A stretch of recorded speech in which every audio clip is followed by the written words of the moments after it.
All right, we're going to call the Finance Committee meeting to order. We're just having some technical difficulties. I'm sure everybody's used to that. Hopefully we'll get that worked out before Sam is up. So everybody have a chance to take a look at the minutes? Move to approve.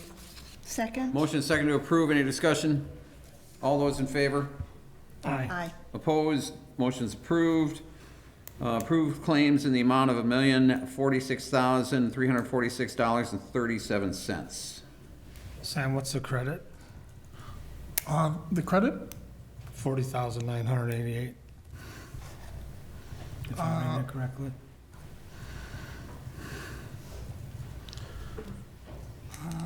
One moment, please. It's the 2021, 2022 cap projects.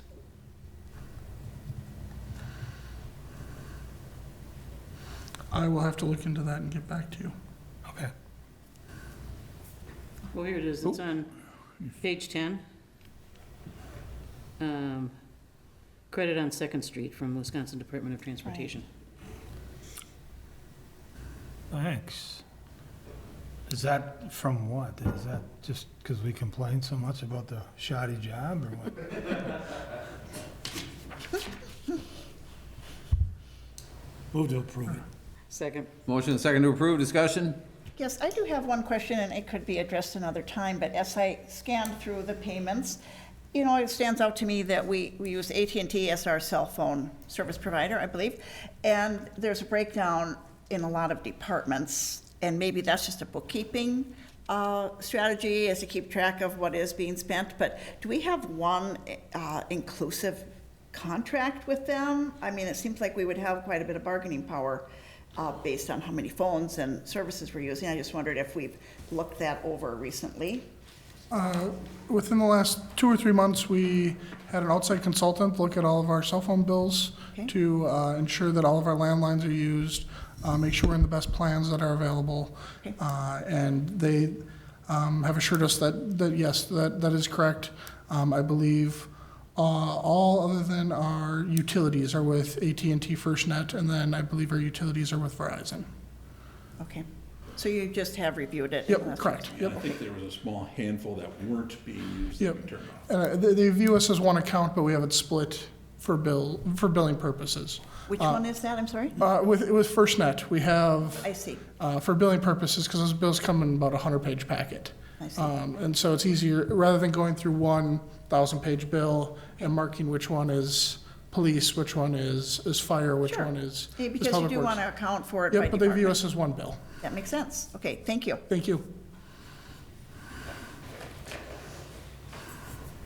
All right, so any other comment? All those in favor? Aye. Opposed? Motion's approved. Budget hearing presentation and final budget approval.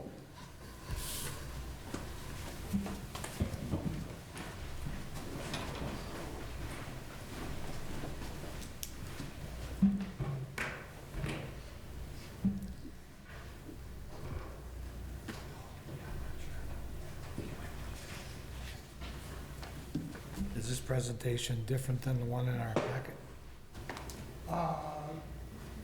Yes, this is the actual slide deck. Okay.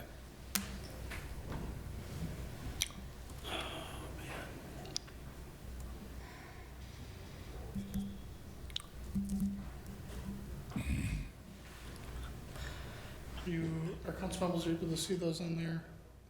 No, it's on, Oh, come up, yeah. it's on Brent's laptop, but it's not on our screens. It's not on mine. Unless I get a different plug in here.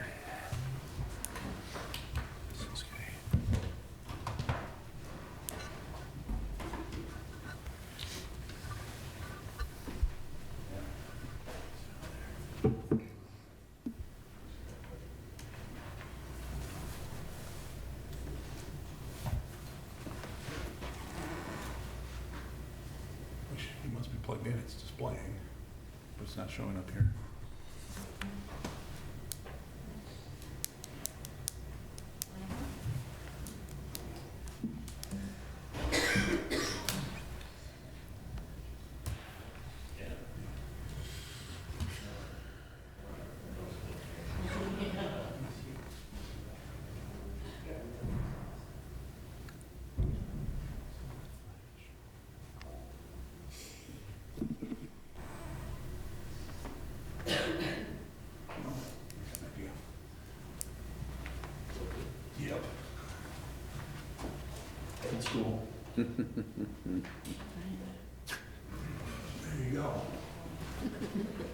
Joyce, do you want to come over here and sit? No, I'm good, I can Okay, see you my can see it there, all right. To be tall. Well, they need to see it out there too. Right. Okay, good. Old school. Got it. All right, Sam Hasu, Finance Director. Want to, I guess, before we get going, say that I'll give the full presentation here at Finance Committee and then give a very abbreviated one in front of the full council. So Finance Committee will be asked to approve the budget and the CIP for full council consideration here at 7 with a public hearing. My understanding is, Mary, we wish to go at 6 o'clock. We'll stop and do the public hearing portion of this because that was noticed for 6 o'clock when the actual council meeting was noticed for 7. So if I run to that 6 o'clock, please stop me and we'll do that portion of it. This is the fourth presentation Council and Finance Committee have seen on this budget. Won't go through the whole timeline other than to say that we are here on November 3rd for adoption, levy, and public hearing of the 2026 budget. And then on November 14th, that budget does need to be to the county so it can be printed on tax bills. Again, won't go over all of the considerations, as Council and Finance Committee have seen this slide several times. But we did consider that healthcare costs are going up. All of our operational costs are going up in terms of goods, in terms of our vendors charging more for services to pay their employees, and then overall cost of living has gone up as well. Just a reminder that we did go through a revaluation this year. We had open book on 10/14 and board of review here on 10/22, as many of you were a part of that. And our equalized value went from 2.4 billion to an estimated 3.482 billion. We don't have a finalized assessment roll yet, but that will be coming and should be materially within that 3.482 billion. As also a reminder, we are constrained by the operational levy limits that the state puts on us. We can raise our levy limit by the amount of, or operations levy by the amount of net new construction every year. We were at 0.94 this year, so that allows us to raise our operational levy limit, or our operational levy by $83,000. And just for comparison, going back to that $83,000, our cost, our increase in cost for health insurance this year was over about $203,000.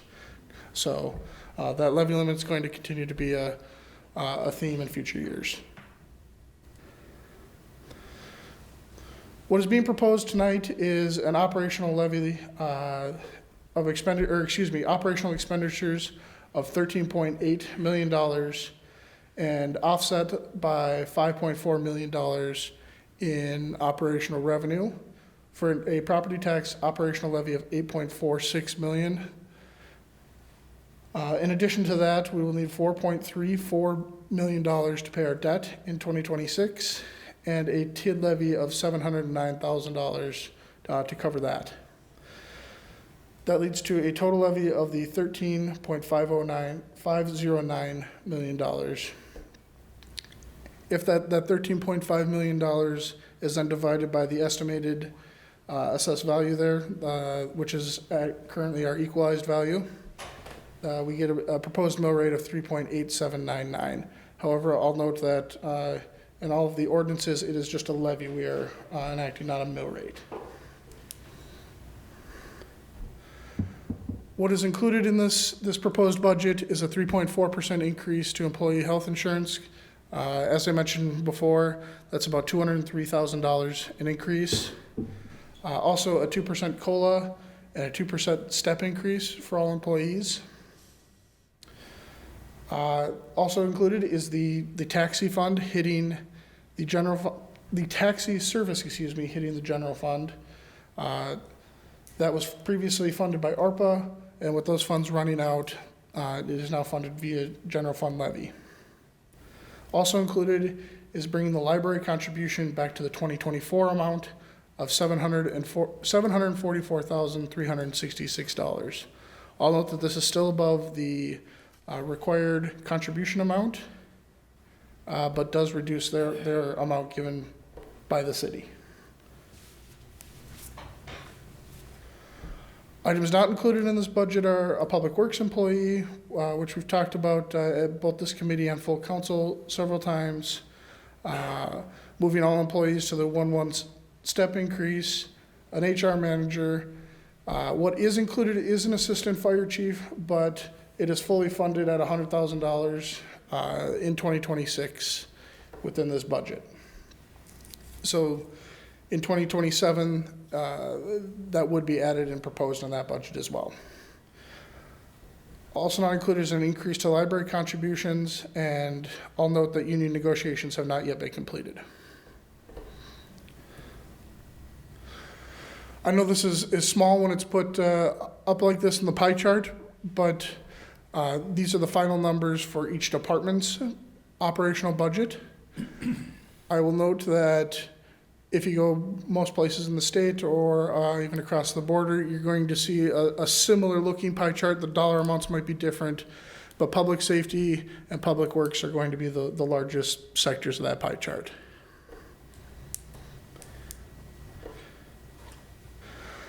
I'll move on to how the tax bill is going to be split between taxing jurisdictions in 2025. In 2025, it'll be 27% of the tax bill will be the city of Hudson, 54% will be the school district, St. Croix County will be 17%, and Northwoods Tech will be 2% of that, of the total tax bill. I think now would probably be a good spot to stop and ask for questions prior to moving into the CIP portion of the presentation. Anybody? Real quick, if you go back to the mill rate chart, the colored chart. That guy? No, further back. This one? There, yeah. Thank you. You say there's a negative 2448 proposed mill rate. What's a average person for the general public gonna see on their tax bill under just the city of Hudson's portion? They're going to see an increase of 7.38%, which is highlighted in that orange kind of all the way on the right. Yeah. But isn't it true if an individual's property really was assessed got a big jump in their assessment? That is true, yep. So the average across the city, That is true. Your mileage may vary on that. Right, If so- your assessment went up more than 42%, you're going to see an increase greater than the 7.38. If your assessment went up by less than 42%, you're going to see something less than 7.38%. thank you. Thank you. I had a question about the shared ride taxi. Did we get any more information? We talked last time about how many unique users there were. I mean, that was a request that we had. And like I said, the city we used really one-time federal funding to get this project started, and then that has gone away. And so we have the full burden of it our portion was covered. And I was just curious Mike Johnson's stepping up, thank you, because I know you were the point person for it. Thanks, Mike. I would, in all fairness, I'd like to get some additional data points, because I only have the third quarter up until, I don't have the end of the third quarter. Okay. I think it's prudent to probably look at the entire year for unique users too. Okay. It's also very difficult as I sort the data. There's a lot of users at, say, like Presbyterian homes, and they don't break out. They don't count who it is. Right, it's just the address that they're arriving at, and then, Sure. a lot of it is just the comments from, the drivers, how many of these are unique, and if it's a They different get to know driver. the Right, riders. They get to know the riders. And I think it's unfortunate that this workload falls on you, because you certainly have a lot of other things you're doing. Well, and to be fair, finance has take on a lot of it too, and my staff. I mean, it's not just me. No, I so, know, but community yeah. development in general, and of course, you were the acting city administrator when it Right. was stood up, and that was a tremendous amount of work too. So I definitely appreciate your effort to parse the details. But it is correct that we're going to be responsible for $180,000 Correct. of a little under, the total cost for Hudson is 375,000, something like that. I saw that number, I was just scanning for it today, It was 400,000. 360 or something. So the rest of that comes through other state funding. And a relatively de minimis amount from like the county chips Okay. in through ADRC. Okay. Yep. So, and I guess that's just my concern when you pencil out, it looked by the numbers that you gave us last time, which was given, I don't believe it was shared with the public, those numbers, it was just handed out to us at our last meeting, looked like about 4,000 riders a quarter. So if you're going to run that to 16,000 a year, our share is going to be well over $10 a ride. And then if you consider, I'm one of those people that I think a federal grant is not just free money. It's our tax dollars that goes to the federal government. And then, yes, once in a while Hudson gets it distributed back, and we try to make good use of it. But really, each ride is probably costing about $20 one way. And I have personally taken a taxi in Hudson, and that's about what it costs to get around town. I mean, they're not cheap, certainly not. So we are definitely subsidizing, well, $20 plus whatever the patron, the rider pays. It's certainly not an inexpensive undertaking. And as I've expressed that before, that my concern that while it seems like a very worthwhile project, I don't think we have the money for it. That's my opinion. So thank you for the details, Mike. And I plan on having the rest of the data at the next meeting. So. And we should note, the budget as it sits is balanced with the shared ride taxi included. Yes, I understand that. But there was not a Public Works employee included, and I see that as a more critical need. Yeah. I do. If the share ride taxi is something nice to do if you had the money, I don't see that the city of Hudson has the money. That's just how I look at it. I think our charge, our responsibility is public safety, maintain the streets and roads, et cetera. It'd be nice to maintain our bike and pedestrian trails too, which are quite costly to keep up. And so again, I just feel that concerns me. So I'm just telling, so as Sam presented, that's how we It's figured in there. balanced it I out. understand It's all that. figured in. Yeah. Now, what you do with it from that point, yes. I understand. Thank you. That'll be, And I will add, the other unique thing that we're trying to get to the bottom of is how many residents utilize the accessible ramp type Right. solution too. I know that was a question that came up at the last meeting as well, on the vans. Okay, thank you. Not to belabor that point, but just so funding is clear for the committee and public, about 10% is funded by the actual fare, and that's netted against our actual bill. So we get a bill from Runnings and say it's $10,000. They would then have roughly $1,000 credit on there for the fares. And then I believe it's 53% in 2025, and then 54% in 2026 is covered by that state grant, that reimbursement grant. And is that a City covers the guarantee? rest. Because I understood, excuse me, I didn't mean to interrupt you, but No, I that just we felt knew it. this kind of going in, that what the state has a pot of money that they could use for this. And if more communities start standing up more shared ride taxis, then the pot gets divided out. That's correct. More, is that correct? That is correct. So we could even lose some of that contribution, that funding going forward. And I know it's not an easy decision, but I do have my concerns about how we're directing our spending. So, yeah, you're right, the more use it gets statewide, the less money there is distributed. Sure. Yes. okay, thank you. Anybody else? It's all you, Sam. All right, capital improvement plan, and I will note that there was a updated capital improvement plan sheet, and I will note the new changes are in red, and they are all related to IT in 2026. I will highlight them as we get to them in the slide deck. What is proposed for a capital improvement plan? I will go department by department. Knowing that the group has seen this, I will go relatively quickly, but please feel free to either holler at me in the middle and stop me, or at the end. And we'll slow down for the changes, yeah. Absolutely, yes. Police, is proposing $200,000 both in 26 and 27 for 2 squad cars in each year, so a total of 4, and $130,000 for a patrol boat. I will note that that patrol boat would be funded 75% by a DNR grant, so it would be $97,500 funded by the grant and $32,500 funded by the city if the full amount was used. Fire is proposing doing all of their capital improvements in 2026 for the 2-year bonding period. $500,000 for replacement of tender 1, which I believe is rusting out and has some frame corrosion. $50,000 for turnout gear, $100,000 for an additional pickup truck, and $50,000 for office build out. I'll note that 40% of these would be paid for by the fire partners over a 10-year payback.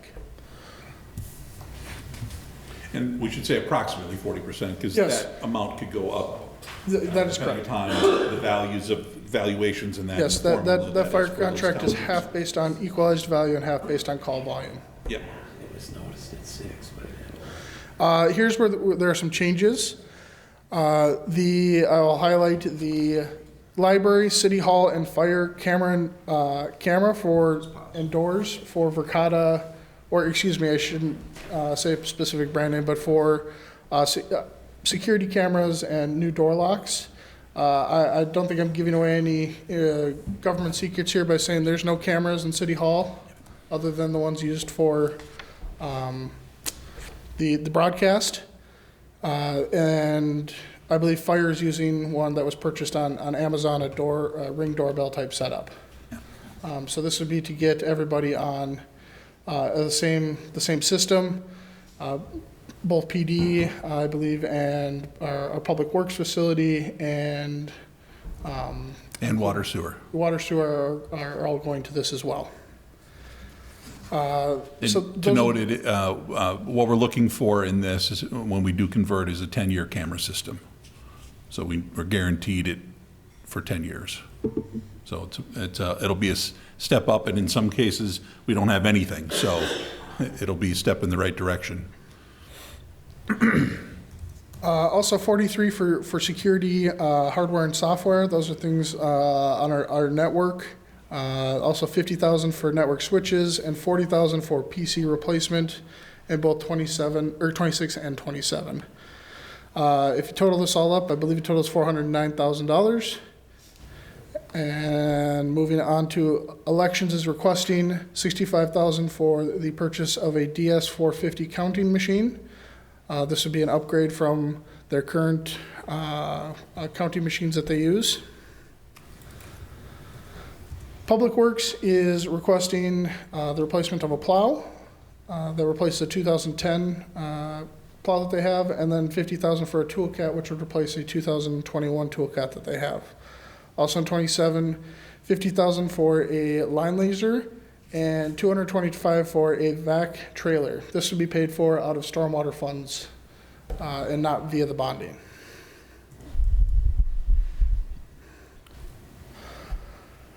Streets, I'll note the biggest change here is and this is not a change from what has been discussed, but a change in dollar value of the $2.5 million to $3 million in street maintenance.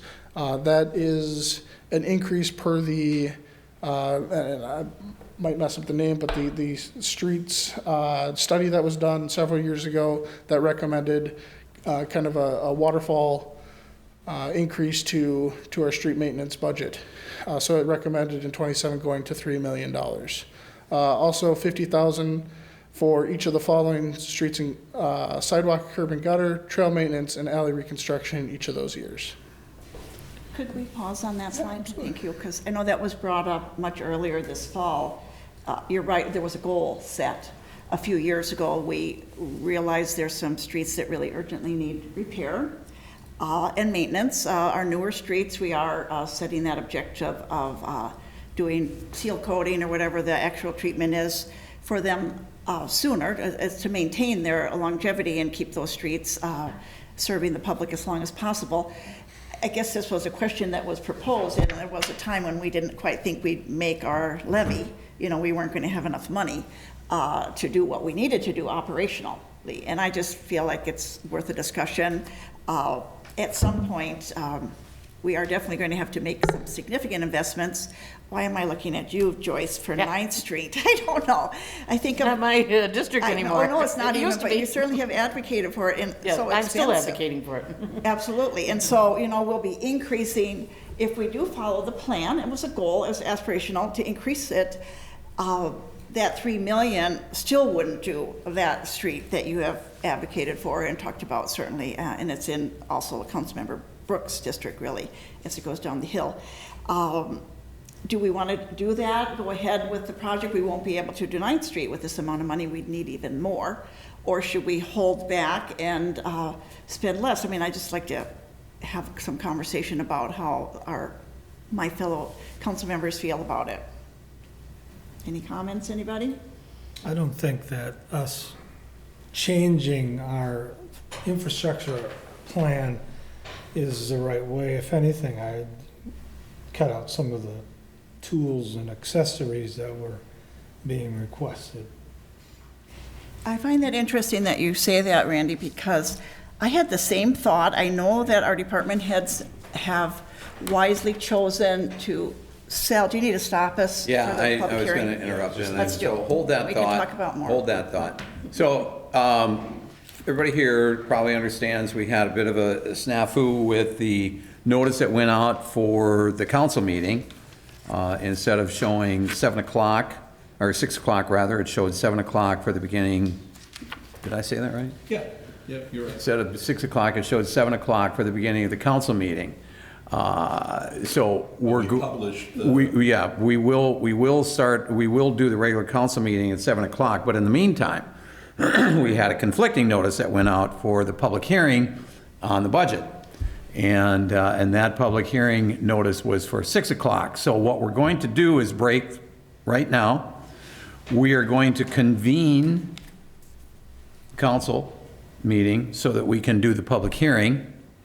And then we will pause the council meeting and then come back and finish up with what Sam is talking about, although we will have heard that in the public hearing, probably, right? Everybody got that? So, council members, if you would like to come up so we can convene the council meeting. And we will continue on with the finance committee meeting. We're right in the middle of Sam's presentation on capital improvement projects. You can stay if you'd like. Yeah, As an invited guest to the finance just, committee. Yes, I did get the invitation. but you can't vote. Sent you something. I got it.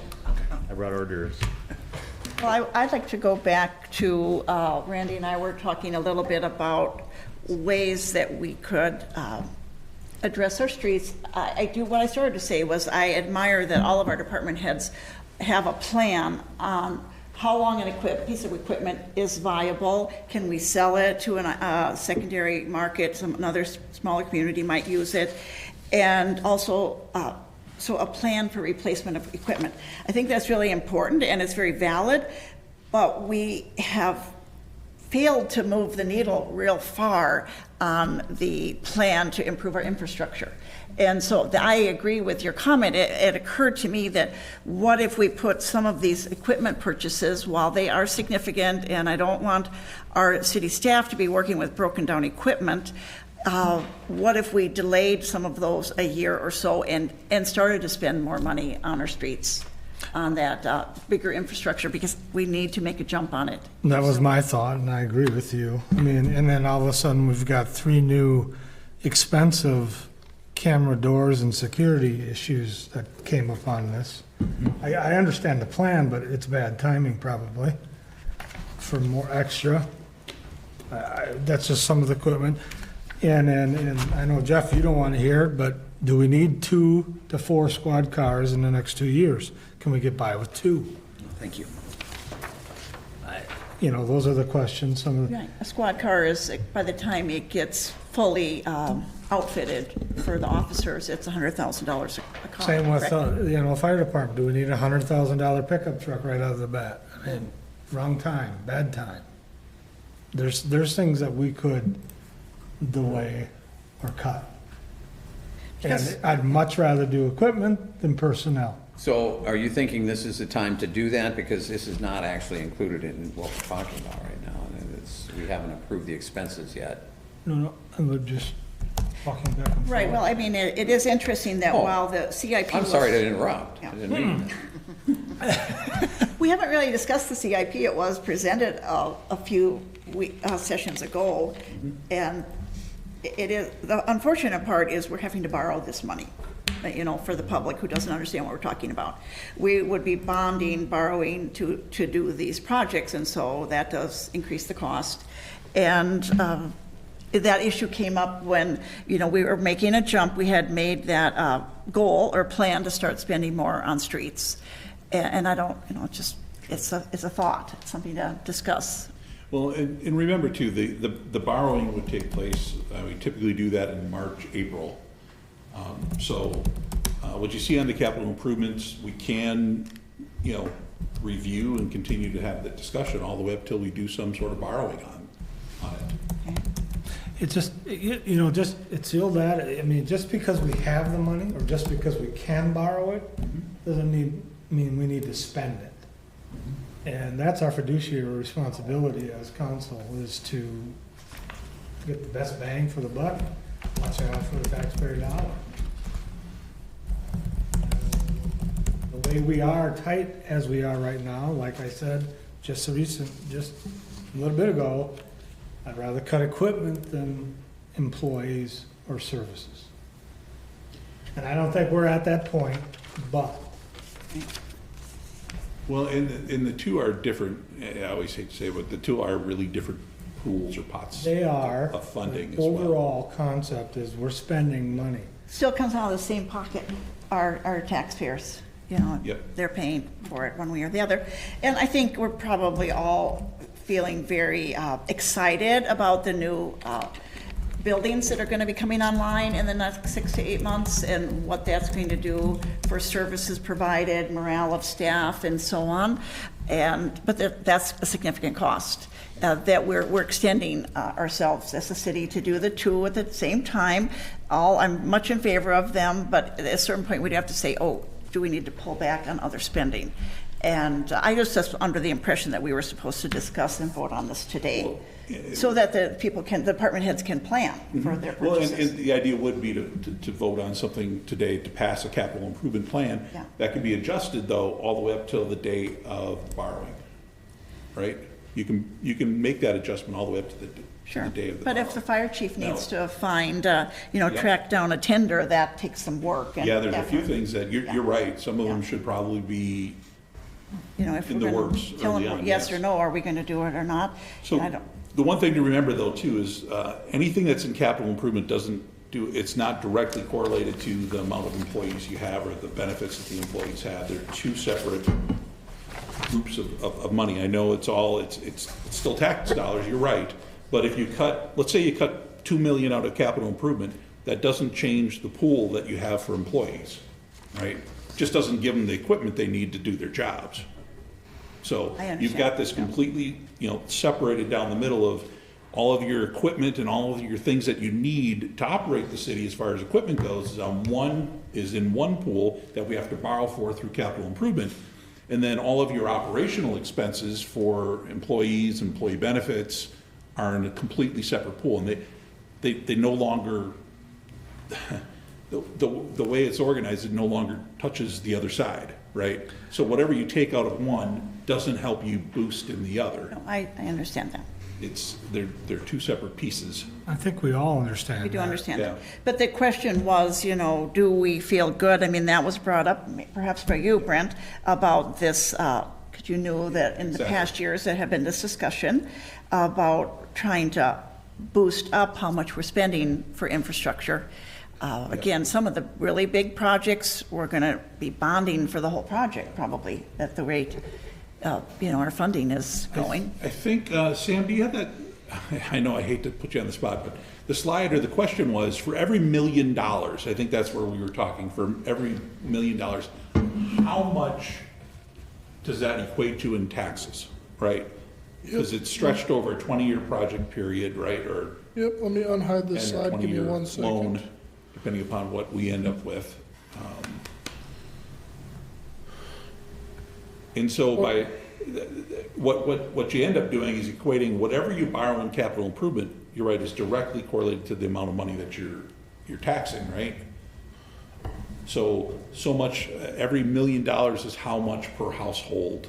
Right, so for every million we borrow, that's gonna be about $30 per 100,000. The average house, I think, is right around 500,000, so I believe that's $150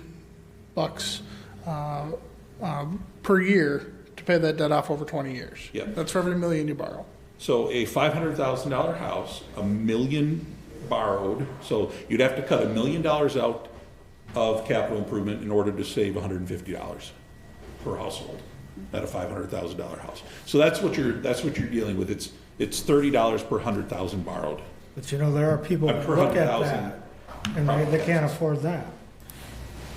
There are people Well, yeah, out there. but You and gotta that's look where- at their budget as a whole, just Yep. much like us. Exactly, so that's where you have to reason out what you want to do, if it's going to be borrow the $1 million or cut out $1 million. So if you could, save essentially $150 a year for each resident. So what is that, about $12.50, somewhere around there, a month is what you'd be saving for $1 million borrowed. Could I ask for a comment about what we've heard about our bond rating or our Oh, sure. Moody rating lately? How does Ellers report to us on that, based on how much we've borrowed already in the past? Yeah, so Moody's, they do the rating assessments every so many years. I think we We do it every time we go out for bonding.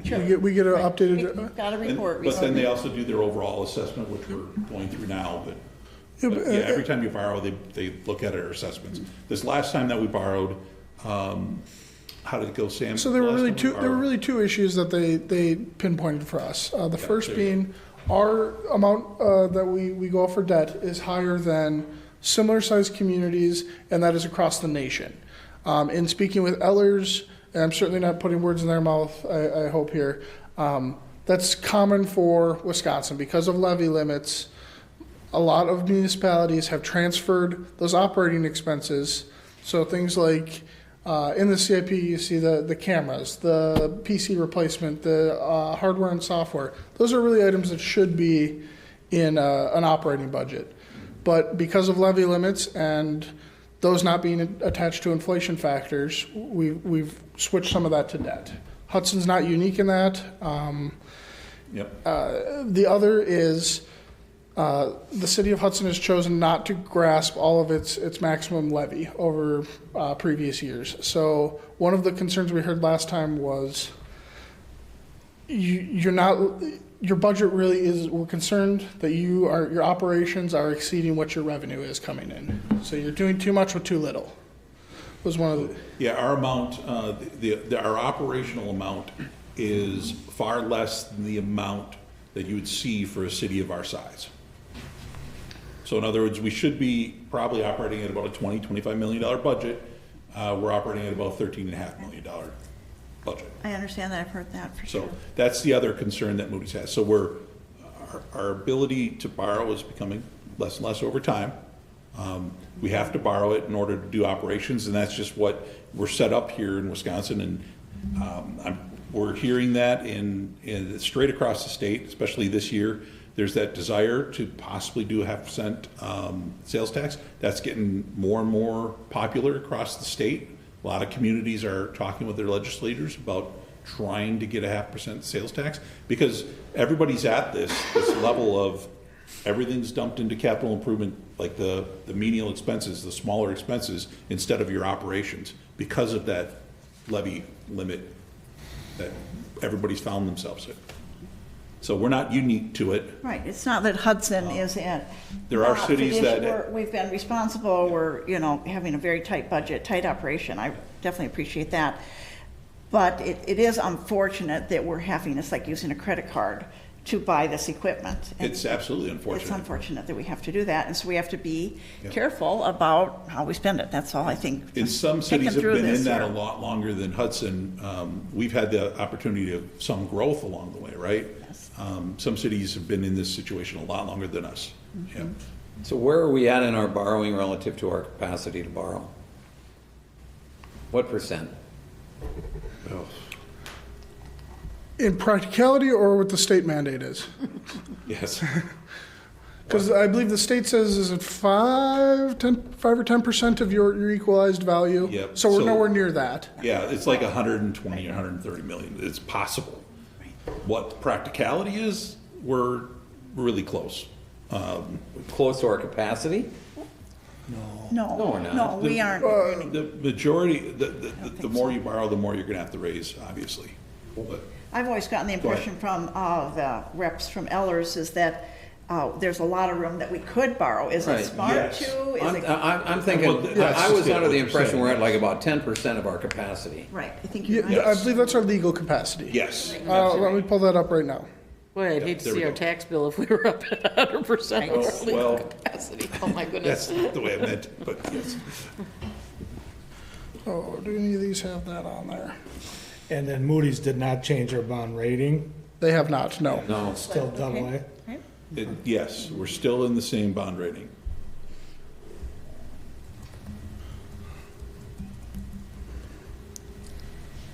I apologize, I don't have that readily available. well, and that's fine, but you But can we're- confirm we're at about 10% Yes, of our that's correct. capacity. Yes. And we've been at about 10% for some time, haven't we?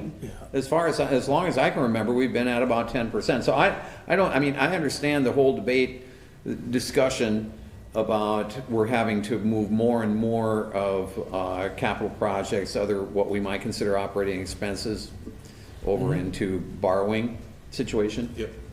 But we're not really adding to our debt service in a percentage-wise in a big way. And that's not to say we couldn't be doing better, but, I honestly, I think it's important I really think this is important, when we start talking about what our budget could be and what we might have in revenue available to us had we taxed differently. And, I mean, we're going back to periods where even Randy wasn't on city council. No, Wow. Where, 1940. Granny. but what that says, and I really don't like this conversation, I don't like it going in that direction. What that says is that we could have taxed a heck of a lot more and we chose not to. And you're saying, or maybe not you're saying, but the argument is, had we taxed to our capacity, we would have a heck of a lot more revenue available to us to pay for operating expenses.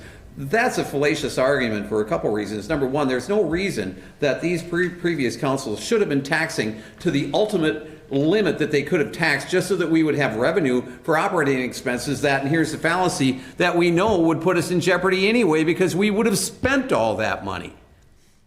And we'd be in a situation probably right now where we would have to be cutting our budget. So that's a fallacious argument, and I really don't like that discussion going in that direction. I've said this in the past, and I don't like hearing that. And we weren't really part of the councils that were making, although we were to some extent, in the last several years. But we've had some difficult budgetary times, and even last year, I think we taxed 12%. I don't know what our capacity was, but you're saying we could have gone 25, and we should have done that. That's not a good argument. Well, I think that it's water under the bridge. But it keeps coming up. Yeah, and there's no reason to keep bringing it up. Well, there's a difference, though. I mean, it's not that you're taxing limit. There's a net new construction piece to this. Yes. That is missed out on. So it's not taxing to the hilt. So if you have a business development park and that growth is going up by almost 100 million or 100 billion, something like that over the last 10 years or more. So when you're going up by those amounts, or what was it? We went from, what is our 2.4 this last time to 3 point something? Oh, mill rate? No, the bill. So what I'm saying is, as you're growing your net new construction, right? Raising taxes is not By taking advantage of your net new construction, you're not raising taxes. You're taking advantage of the new construction that's out there and folding that into the operations. It's part of the. And then it levels out. It levels out after you get done with your evaluations. So you don't increase taxes. It levels out after you take advantage of the net new construction. Essentially what's happened is the net new construction's out there. You didn't take advantage of the growth that the city potentially had. I'm just saying what it is. We didn't take advantage of the growth that was there, so. While you're waiting for that valuation, you're saying that our taxes would have been going up. We didn't tax to the capacity that we could have. While you're waiting for that valuation. And then it levels out. Well, but in the meantime, you're experiencing double-digit tax increases across the board every year while that's happening. So, no, sorry. Well, I'm sorry. That's not, that, in my opinion, that's not the way to operate government. Anyway.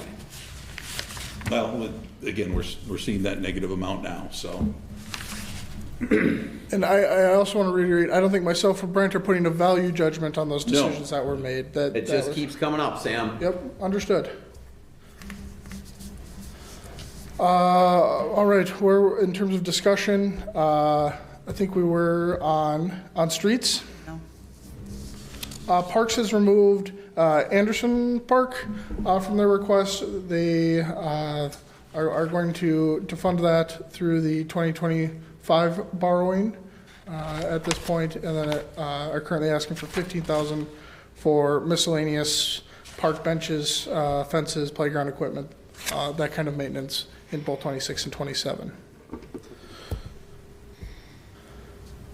Total funding for 26 is 4.4 million and 27 4.6, with 322,500 of that coming from other funding sources, that being grant and stormwater funds in 27. So the total ask for the CIP is just over $9 million, with a potential bonding in 2026 of $8.72 million. I guess what is asked of the Finance Committee is discussion and ultimately approve the 26-27 CIP and and 26 budget to go forward to council later this evening at 7. And then just because I have the full council here, we've already held the full the public hearing, but council will be asked then to authorize the 26-27 CIP and then vote on ordinance 1725 approving the 26 budget and levy. With that, I stand for any additional questions. Any questions? So if I'm hearing you correctly, the Brent or Sam, regardless if we cut out of this, it's not a big enough impact to make a difference in the perceived tax increase? That kind of is your decision. We can tell you it's $30 per 100,000, per 100,000 valuation. So it's $150 per $500,000 house for every $1 million in capital improvement that you borrow. And I'll note that Next year. 150 is over 20 years, so. Yep. Or until we- It's a policy decision if you wish to take advantage of that, if you want to do all of the capital improvement projects, or if you want to do a portion of the capital improvement projects. It's a policy decision, much like, well, anything that you guys would do is a policy decision. We'll just give you the facts.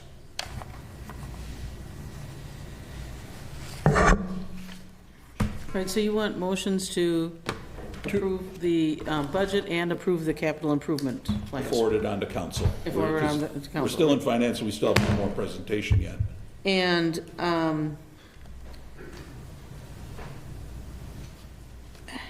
all right, so, let's start with the capital improvement, plan. I'll make the motion to approve the capital improvement plan.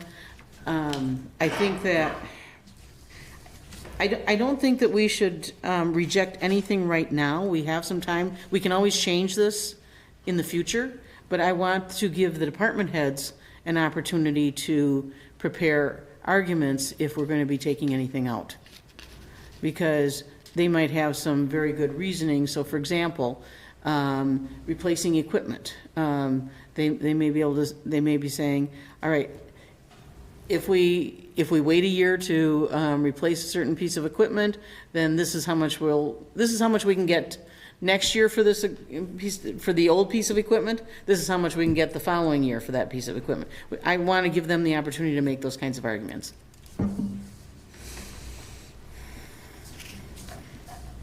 Is there a second? Second. We You're have- laughing at me. I just No, wanted to I'm have just, it. it's less than enthusiastic, but But it's here.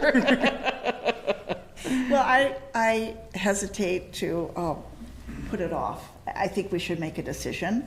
I wanted to have a discussion. I guess staff could take this with a grain of salt, that maybe we should discuss this earlier in the fall and not, piece through some of those requests instead of on the final budget night, so we can evaluate it more. I do want to spend more money on our infrastructure and our streets. Again, like I said, I admire the planning of having a replacement plan for the equipment and getting new purchases, but just concerned about our spending and borrowing. Yeah, we first presented, I think, at the beginning of September, and then we had our special council meeting, and then obviously in October, and then now. But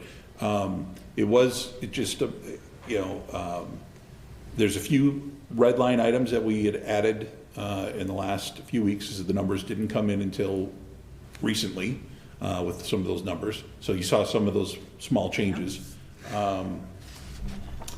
Few changes, I guess, not small changes, just a few changes. Other than that, it's pretty much what was presented at the beginning of this when we were trying to get a little more input, I guess, as we were moving along. I think each department head came up and presented with their cases to it. But we can, again, like you're saying, Joyce, we can, if you wish, bring it back in December and have another conversation with it before we get into the new year, or we can do it in January or even in February before we get to March borrowing. And I think that Joy and Randy make some good points. All right, so my family is very, very careful about paying off credit cards every single month so that we don't pay the interest on them. And so when I realized some of the things that we're paying interest on for the city and how much these things are costing the city, because we're borrowing for that money, it really goes against the grain. However, we don't have much choice because of the way that the state law has put the constraints on how we spend money. And so, but we do have to be very, very careful. But I'd like to have a full discussion on each of the things that people are concerned about. anybody else? Just a little pushback to Brent on the comment that we started this in September. I don't care if we started it last December.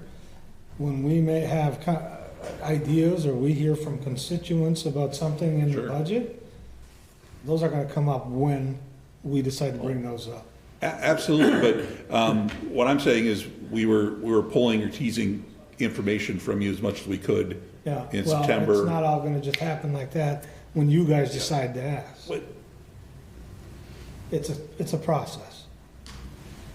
So just as a question, curiosity, did anything get cut from the request from the department heads from the beginning of this process until now?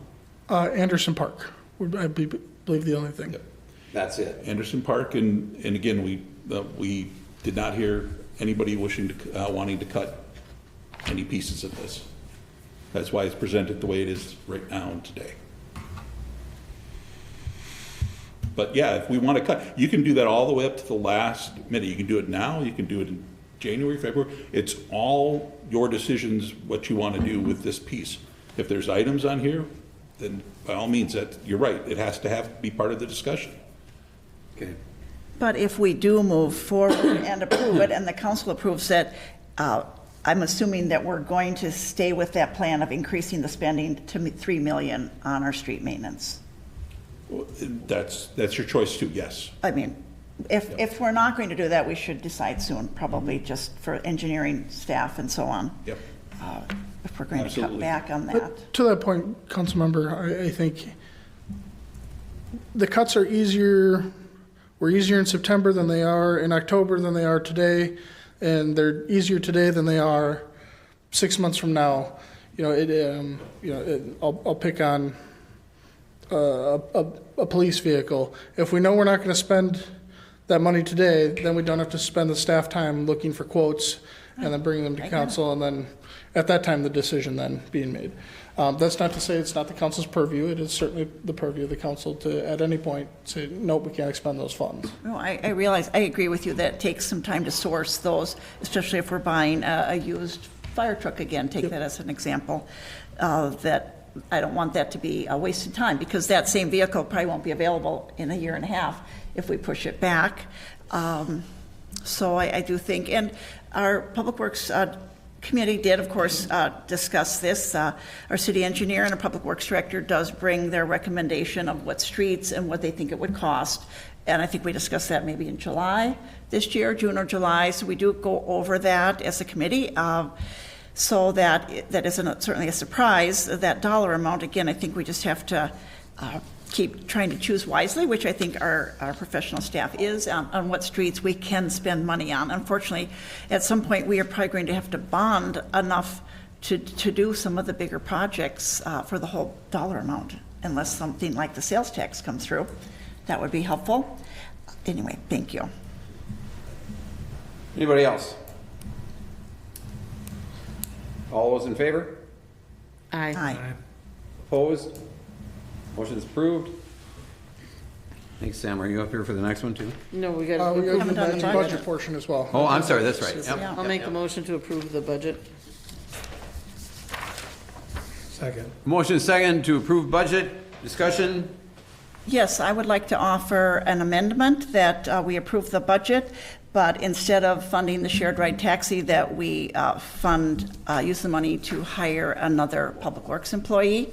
I wanted to point out that the Public Works staff has actually gone backwards. They have not only not hired new staff for a number of years, but due to I thought some great initiative from the Public Works Director, took the initiative when a staff member was leaving to bid out, as you all know, contracted for cleaning services for this building, City Hall, and also that same private party takes care of cleaning of City Hall and of the First Street building, which houses the library and the police department. And so we actually went backwards on how many staff members are included in Public Works. And the city continues to grow. There's more needs. There's more areas where they're busy, they're working, and they're stretched thin. So I would like to interject that as a motion or an amendment if it would be accepted. No, I don't think that we should make any changes to the shared ride taxi service without more data on how it's being used. We've got a motion. Okay, but she's asking me to amend my I was trying to motion. amend it. I did ask for an amendment. Oh, I see. I apologize. I thought we were going to take up whether it was. Yeah. And Randy, did you Second, second? Yeah. Is it a request? I for a friendly seconded it. amendment or a? I was that requesting way. an amendment, yeah. Okay, I'm To- sorry. Which would be a significant change. It's not a simple amendment, I agree. Yeah, I don't think that we should make any changes to the shared ride taxi service without data on who's using it and what their purposes are, because we could be, we don't know who we're affecting by this. And I think that we need to know that before we make a decision. And I do want to say that those people that are using it, I value them as part of our community, and I know that some individuals definitely need the accessibility of the ramp or the system that this particular vehicle offers. But I do feel that our job is to serve the general and the full public, and we're looking at over $20 one way is what's going towards those rides, and that's a very expensive undertaking, and I have a hard time with it. So thank you for listening. Okay. So, I apologize. We had the motion. Was there a second to the motion? I did second it. Okay. Any further discussion? All those in favor? Aye. Aye. Opposed? No. Motion's approved. Thank you, Sam. Yeah. Discussion of Mueller Communications proposal for referendum communications. You want to switch it over? Chief? Okay. They should take care of it. And I believe they are online. They just have to request, let's see, to share. Hi. Oh, there we go. So I'll just give you an introduction on this. After the report was submitted and given to council in regards to the staffing needs of the fire department, we had the discussion back on October 6th about going all for RFP to hire a public relations firm to help get the question crafted when we go to tax levy, to vote on the tax levy, exceed tax levy. For staffing, we reached out to 3 firms, Miller, Goff, and Beehive.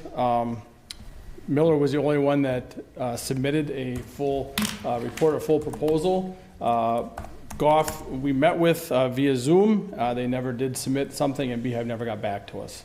So of the 3 PR firms, this is the only one that offered anything. I will note, and they will explain in their presentation, that they specialize in public safety referendums. This is something that they've done several times, dozens of times in the state of Wisconsin to great success. So I will let them take over and explain the services they can provide. Okay, can you guys hear me okay? Yes, we can. Welcome. Hello, and I can see myself twice, so I'm going to see how I can hide that. Maybe I can't. Maybe I'll just have 2 of me looking at myself on the screen, and that's totally fine. Would it be helpful if I shared our kind of recommendations via Zoom? I'm not sure if I've got permissions to do that, or if you guys all have our recommendations accessible to you, and I can just kind of walk us through it verbally. You can send a request, and I can approve your request to share screen. Okay, let us try that. Can you see, did this work? Can you see my, I've got a slide up here that says referendum communications. Yep. Yes. Okay, great.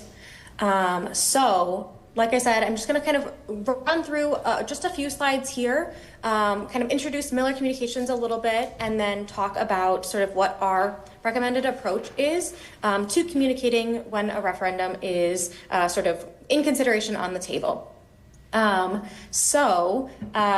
I'll run through this pretty quickly, and then happy to answer any and all questions that you all may have for me. So really quick kind of background on Miller. We are a 40-year-old this year public relations communications firm based in Milwaukee. We really started as a public affairs community engagement organization. Our founder, Carl Miller, that was sort of what he specialized in, and he has done that over the course of his career in several different roles. But that is sort of the bread and butter of Miller Communications. It is something we're really proud of, work that we find really meaningful and important to engage, with communities in important conversations about what they need. So that's a little bit of background. We are a big team. We've got specialists who are kind of involved in sort of the gamut of communications at this point. Like I said, we started as public affairs, but we've really expanded to a little bit of everything.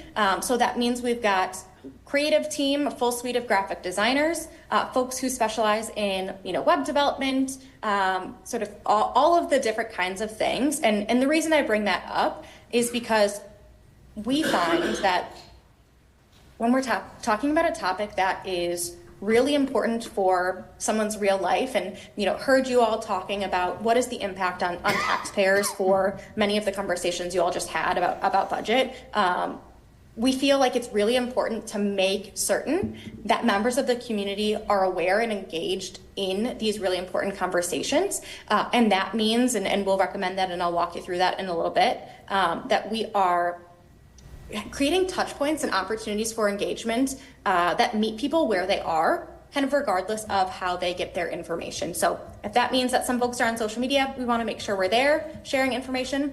If that means that it makes sense to share things, right to someone's home via mail, we want to make sure that we're doing that to be as transparent and engaging and inclusive as possible. not to kind of berate the point, but big team here, which is good news for you all. It means that we've got deep bench strength, can really be available to you throughout the process and for whatever you need. So you've got me here, you've got my colleague Margaret online, and we are, potentially two of the folks who would work with you really regularly, but we've got a whole team behind us to make sure you got the support you need. So, as you heard, this is sort of a topic of communication that we have sort of become specialists in over the last 7, 8, 9 years or so, as more and more communities have had to sort of use this referendum lever or explore referendum for funding for some of these critical kind of core services. Over the course of time, we have really honed an approach that we think works really well, and that is really successful in, as I've sort of been saying throughout this conversation, engaging folks and making sure that they've got the information they need, and that you all have the information you need to make the decisions that you have to for your community. And so that has sort of led us to what we see as kind of a 3-phased approach to education. You all are having conversations all the time about the budget and some of the maybe challenges or things that your community is facing. But we know that members of the community are living their lives and making the decisions and digging into the things that are important to them and their families. And that may not always include knowing the ins and outs of a fire department, staffing structure or how things are funded. And so we find that it can be really important to start the conversation early on, pretty far in advance of making an ask of someone. We want to make sure that they have the information they need to, if and when a referendum is on the ballot, go into, that ballot box feeling like they are making an informed decision. And so what that looks like is a first phase, which we call sort of the options assessment phase. And that includes several weeks of conversation that results in ultimately a pretty lengthy report that walks a community through, here's the situation we're in, here's how we got here, here's what, the solution may be, to improve or impact the services as they're challenged. And then let's look at the options. Let's assess the options for how we could potentially address the challenge and potentially fund the solution. And so along with sort of that report that walks through all of that background and options, there are communications materials that we present and provide to you all so that it's not just the report, but we're making sure that people have access to that report. People know that report exists, and so they can do that homework. A couple of kind of those other sort of communications outreach deliverables listed here, but from a media perspective, wanting to make sure that we're sharing a news release with reporters, that there's social media content, that you all are armed with answers to questions that may come up, in the course of your conversation with constituents, that we're able to, point to a place on the website where folks can, on their own time, learn more, et cetera. Sort of the culmination almost of this phase is a survey, and that is what becomes phase 2, the second phase. In this phase, we look at, what was the situation, what were the options as outlined in that report? How do we make sure that a community member can help the city understand what the community's priorities are? Whether there is wiggle room from their perspective to maybe increase funding in one way or another, probably including as an option that we explore that referendum. That way you all, again, have those survey results, get a sense for where's the community at with all of this. Is there support for moving forward in one way or another? Whether that is insight into preferences about level of service or level of funding. Similar to, as I described, kind of that first phase, the survey is a component, but isn't the extent of what's developed for that phase. It is also the outreach materials to make sure that folks know that this is coming to them, that this is something that is important to the city and its decision-making process, that we're pointing them to, again, that report, so they've got the background they may need if they'd like to explore a little bit more before answering the survey, etc. A couple more just thoughts to share on this survey phase. You know, we work with a third-party communication or survey partner, excuse me, who does this all of the time. They are, you know, independent, and I think that's really important for folks to understand in the community, that what they say in the survey is anonymous. So they can feel really comfortable providing you with both the, you know, quantitative feedback as they fill out sort of the check boxes and things within the survey, but also sort of the qualitative feedback. There is, with each question asked in the survey, sort of an opportunity, a question box or a comment box to share more about, you know, is there more information you need to be making this decision? And that can all help as we're moving forward in the process. If there are things that people really need to know more about, that information can help us with that. The survey is then sent via mail to every household in the community. Again, as we think about the goal being, how are we engaging and informing the community as they, you know, potentially are asked to make a decision? It's really important that we make sure that we're getting in front of anyone who, you know, may end up in a voting booth. You know, it's not to say that everyone has to take that paper copy of the survey. There is an online option if they would prefer to do that. But we find that having something printed and in hand that has an explanation of what am I looking at here is really impactful in terms of getting people to take the survey. After survey results are, you know, shared with you all through public meetings, you all would have access to that data. We'd want to work with you all to publish that data, to share that information, kind of those results out with the community. That's sort of I think the turning point from our perspective about knowing how the community feels and what preferences are. Does it make sense to go forward with a referendum? And if so, that's when we recommend sort of the third phase. So if a referendum is placed on the ballot, that's when we get into really referendum-specific communication. And that is a full public education campaign about what is on the ballot, what does it mean that it's on the ballot, you know, what does it mean if a referendum is rejected, what does it mean if it's approved, how does that impact both taxes as well as services? Again, we want to make sure that people are empowered to make a really informed decision if a referendum is posed to them.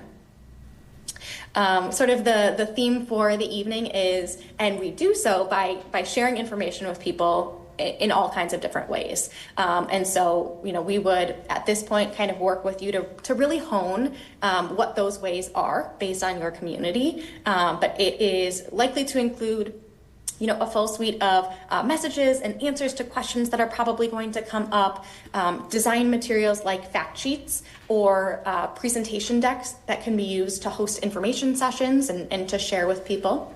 That also means additional pieces of direct mail that go out to folks in the community. Again, making sure that, you know, they can't miss the information about this, but that it's coming straight to them. Maybe there are additional opportunities for us to help find, you know, community groups to have you all go to communicate about this, do a presentation, in addition to maybe some city-hosted information sessions. Online, again, kind of building out a web page where all of the information someone might need to have to make a decision exists in one place. Social media content, as well as we recommend a paid social ad. It is not a ton of budget. It's not like we're asking for thousands of dollars to put behind an ad, but it is sort of a conservative, modest sort of budget that just makes sure that we are, again, reaching folks wherever they are on social. I know that it might not be that everyone follows the fire department on Facebook, but even if they don't follow it, want them to see the information they might need before making a decision about our referendum. News, earned media, so leveraging relationships with newspapers or local reporters is also something that we recommend. That was sort of a lot of information about kind of the approach. I do just want to touch on kind of timeline here. So to kind of break things down, what we would recommend is that we start early next year, that we take as much time as we can to educate and inform, engage folks where they are throughout this process. So they feel like before we're asking them to make a decision, they know the information they need. So starting in January with that first phase, pushing out a survey likely in April, making sure that we've got those results in June, July. Ideally, we would prefer not to have a survey ask out during the summer. Folks are busy, maybe traveling. There's lots going on with kids. And so we would prefer to do a survey later in the spring when folks are sort of in their regular routine. And then, as we look ahead, again, if the decision is made to move forward with a referendum, the deadline to place that referendum on ballots is August 25th. We would want to make sure that if and when that question is placed on a ballot, that you all are armed with the information you need to answer questions, that evening. What does this mean for me? What are the answers to all of those questions that someone may have? So we would want to work with you all to kind of refine that question, make sure that question is following, state regulations and all of those things, but then that you've got some of those materials to kind of hit the ground running and inform people about what's going to happen. And then that campaign would continue, of course, through September, October, and then just into November. So that is sort of the approach. Any questions on that? Anybody? I wanted to ask a question. I think it was phase 2. Sure. Let me see if I can scan to it. Phase 3, referendum education.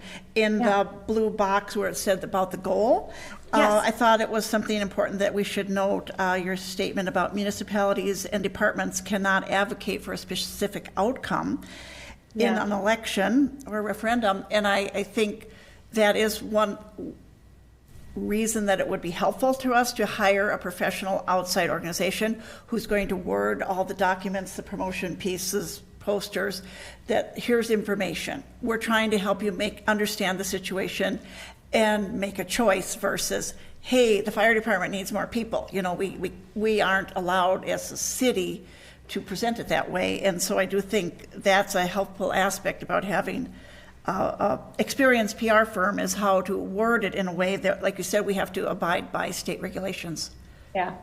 Thank you for calling that out. That is something that is really important for us. And as we sort of think about what does success look like, legally and sort of as we consider just how we show up to these kinds of things, success isn't and can't be, an approved referendum or a failed referendum. It has to be that we've got an engaged and informed community who feels like they can make the decision based on having the information that they need. Okay, anybody else? All right, thank you for the information. You gonna hang around then for the council meeting? I sure am. I will stop sharing here. Okay. Thank you. Sounds good. This is not slated for action in finance. It is in the council, so we're not gonna take any action on this right now. We wanted to do this as a presentation so that, and just leave it at that and bring it up in council. Okay. Chief, you got anything else to say? I do not, other than I think it's been proven in the area with different referendums that until you start to reach out to a third party to help you with it, they normally fail. Thank you. Thank you. All right, I don't have anything. Anybody? Move to adjourn the finance committee. Second. Motion is second to adjourn the finance committee. All those in favor? Aye. Opposed? Motion's approved. Finance committee meeting is adjourned. Thanks, everyone. We will just take a moment, and then we'll start up the rest of the council meeting in just a couple minutes.